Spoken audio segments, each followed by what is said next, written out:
Much has been said in the fountain pen community about what the best beginner fountain pen is. Perspectives and preferences abound, but I think I can offer some help on this matter. Now, I've been using fountain pens for about 10 years now, all sorts from, the cheapest of the cheap to some pretty darn expensive ones. And I wanted to provide my opinion on this because I think there are reasons why so many pens come up so often and some others don't. And a lot of people have asked me about that in the comments before. And so I thought I'd like to discuss a little bit. So in terms of what a good beginner fountain pen should be, I really want to answer this question in terms of what is the best and most representative introduction into the world of fountain pens in general, not just what's the best pen for beginner where they can just buy one and they're done. Because the answer to that question, you should buy like a Pilot Custom 823 or a Pelican M800. There are many one-and-done pens out there, but I don't think that's really the question that we're trying to answer here. The question we're asking is, what if you want to see what the world of fountain pens has to offer as a whole, and how can you access that at a reasonable price? So with that in mind, I wrote up a few rules to determine what governs most people's recommendations in this matter. First of all, a good beginner fountain pen should be easily accessible. So that excludes things that are difficult to buy. For example, especially for Americans, and also just people not in China, but Chinese pens, they're very popular, but it's sort of a minefield. A lot of them are really, really great, but even the ones that are sometimes hard to access, sometimes a little confusing, sometimes they take forever to get there. So I don't really think it's what someone would want their first experience to be. For example, like the Jinhao 85, the Wingsung 601, and pretty much any pen BBS. They're all great pens, like the Asveen pens, Moonman pens. Honestly, Jinhao's, there are some great options out there. But it is a bit of a minefield, and I don't really think it's best to be as someone's first option. That also excludes custom and maker pens, just because there are too many options and variables. We're trying to keep things easy. We're not trying to get too hectic, too complicated. And for that reason, I think both of these options really don't pass that easily accessible test, unfortunately. Next, a good beginner fountain pen should be able to provide a wide variety of writing experiences. So that excludes things like cartridge-only pens and pens offering only one nib option. For example, I think the Kaweco Sport is a great fountain pen. It's a great affordable fountain pen, but I don't think it's a great first beginner fountain pen because you can only use cartridges with it.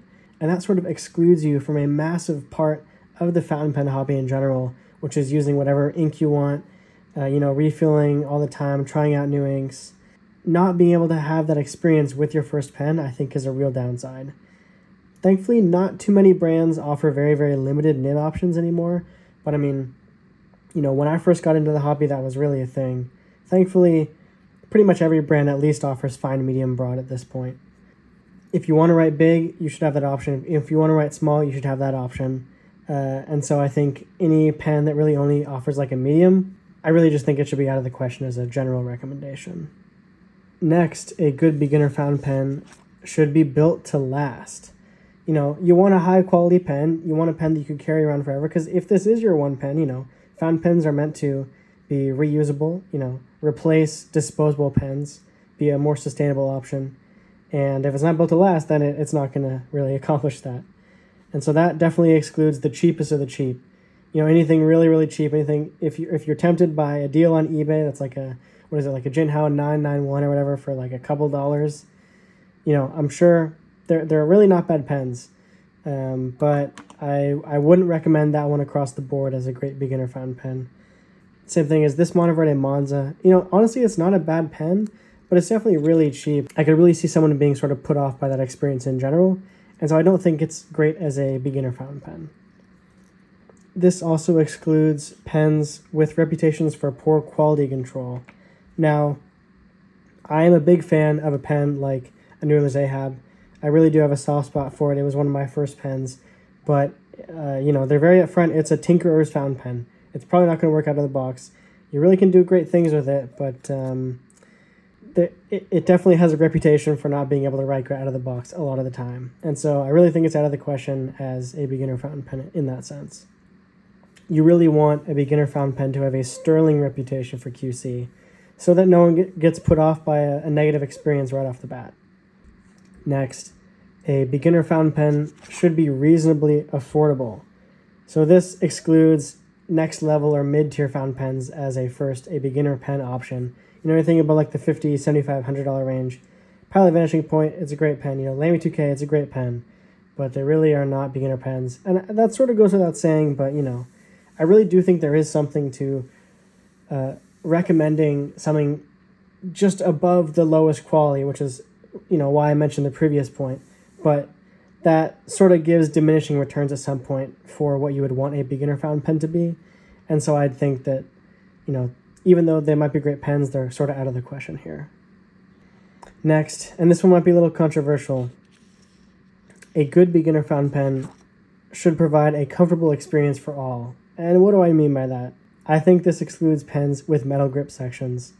I know it might be a little controversial, but pens like the Monoverta Ritma and the Lamy Studio, they have metal grip sections, they slide off a lot of people's fingers, and they're just not really a fun experience for a significant contingent of the fountain pen community. And so I think they are a little bit out of the question here. I've written with the Lamy Studio before. I think it's a great pen, but my fingers always slowly slide down the grip section as I write with it. And that's really annoying. I don't really want that in the first fountain pen. So yeah, I think really those are out. Similarly, maybe controversial, pens with specially shaped grip sections. The Lamy Safari, the TWSBI Eco T. The Lamy Safari, it's got a triangular grip section, which really does help some people out, but other people, it drives them insane. I used to hold my pens differently. My first fountain pen was a Lamy Vista, and I held my pens with my finger on the side like this, and my fingernail eventually wore down the side of the grip section because of its shape. Now, I think the Lamy Safari is such a special pen. I still think it deserves to be in the conversation, but I think this is one of those points that should be a little asterisk when you're talking about beginner pens. If you don't have a standard grip, and you don't have a standard grip, you really shouldn't be looking at pens with specially shaped grip sections. So while this one is sort of like a contentious point, I don't think it totally applies, but I really do think it's worth mentioning here. So with that in mind, what are the main options that people normally give, right? I personally think all of these options are a little flawed, but we gotta pick one of them. The Lamy Safari, like I said, triangle grip. Some people really don't like it. And also it's a proprietary cartridge mechanism, and you have to buy a converter separately to use bottled ink. Second main option, Pilot Metropolitan. Super, super popular. Really great reputation. But the converter is awful. It is so bad. If you wanted to use bottled ink in any capacity, many, many other good pens other than the Pilot Metropolitan. And finally, the TWSBI Eco. Its problem, it's piston only. Some people are kind of scared of a piston.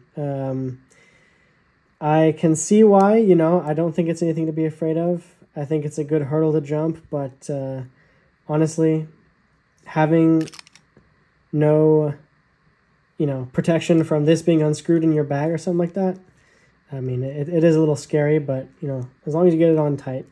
But that is to say, it's not a perfect option. Some people may be a little bit averse to having a fully integrated filling system as a beginner fountain pen. So another question I get a lot whenever I've talked about this in the past is, why not the legacy brands in the fountain pen space? Why not Parker, Schaefer, or Waterman? Well, I think they provide a poor value for what you get. I mean, they do offer introductory level fountain pens, but they really are in like the, $40, $50, $60 range. And they don't have much extra to offer for it other than the value of their name, which all of these brands really don't have that big of an actual connection to their past, which is why their names are so big in the first place. So I don't really think that extra that you pay for the name brand is really worth it. Secondly, they have a bit of a shaky reputation for writing experience. The entry-level pens for these brands, I've heard very mixed things about them and how they write. They have some more expensive options that I've heard really great things about, but it's clear that this sector of the market is not the priority for these legacy brands, and so I don't think you should make it your priority. And third, they're just kind of boring. I mean, none of the introductory level pens that these brands offer are particularly inspiring in my opinion. Of course, that's more of a personal thing. That's a little bit of personal bias going on. But really, I think the options they offer are just a little bit stale. So then, what's my choice? My choice personally is the TWSBI Eco. It is a piston filler. I think that's its one slight downside, is that some people might not want a fully integrated filling system in their pen. But I mean, what it provides, on the other hand, first of all, it's an incredible value for this pen. I've heard, the writing experiences generally have a reputation for being quite good across the board. There have been some issues with cracking in the past, but personally, this one has cracked 2 times for me. This is a very old TWSBI Eco. This TWSBI Eco, this is from 2016, and it's cracked twice on me in this part of the grip section, and I've gotten it replaced both times. I just had to pay the shipping for the replacement. So it's not the end of the world. I really don't hear much about those issues anymore. But other than that, I mean, for what you get a piston filler, you get a really nice nib, a very cool pen, a demonstrator that looks fantastic in the hand. I think this is really what it's all about. I think it's a perfect window into what the world of fountain pens has to offer. You can use any ink you want with it. You buy this pen, you buy one bottle of ink that's like 90 milliliters, and you are good to write for a year, basically, at least. And that's if you're writing a lot. And so I really think, in general, using these criteria, trying to find out what is across the board the best recommendation for a fountain pen, for a beginner in the hobby, trying to get into the fountain pen world, I think the TWSBI Eco offers a fantastic option as a warm welcome into the world of fountain pens. So I gotta say, this is really only my opinion. It doesn't really carry that much weight, but I just wanted to talk about this issue because it's something that comes up a lot both in my comment section and across the internet in general. And I thought, I've been thinking about this question for so long, I might as well provide the little bit of expertise that I have and hopefully help you make your decision if you're looking for a beginner fountain pen. And if you have other people asking you questions, maybe you can consider some of the points that I talked about here. So I thank you very much for watching. Hope you have a good one. Bye-bye.